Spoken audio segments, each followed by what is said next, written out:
and I think it's also called gristing the mill, call it what you like. Anyway, I'll demonstrate the technique, and usually you do this technique from about 36, 37 weeks on for at least half an hour a day. It's quite hard, so if you break it up in 10-minute blocks, then that's probably a good idea. You can also use this technique if you really want to get into labour. Say you have a medical induction booked the next day and you decide, all right, I want this baby coming tonight.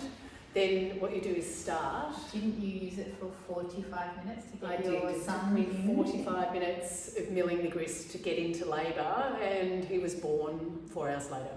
So it's possible, and I've been doing this for more than 15 years, so I have seen that many women can get into labour if they want to, but you need to have done the birth prep first usually to make that happen.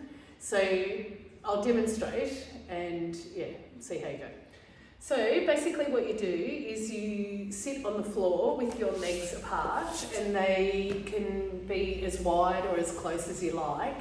If you have any sort of pelvic issues, then it's better if you don't split your legs so far.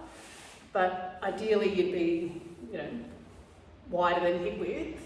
And what you do is you just sit up on your butt bones like that, so your back's straight, because you don't want to pull on the ligaments or, stretch your lower back any further. Then what you do is you put your hands together and you go as far forward as you can. So basically what you're doing is going in a clockwise direction, all forward, like this. So what you're doing is you're opening your hips at the same time as squeezing the baby down, and obviously that's fine because the baby's in fluid, so you're just squeezing it right down so its head's on the cervix, and you can go both ways. So I just showed clockwise, and then you can do anti-clockwise as well. So that's it, very simple.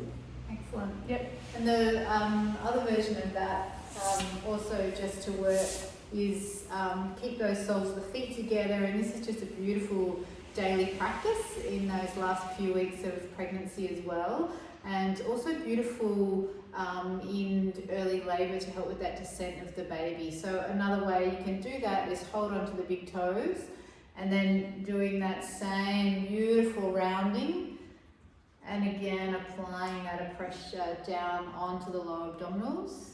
We work on that inhale forward and that exhale back. Thanks.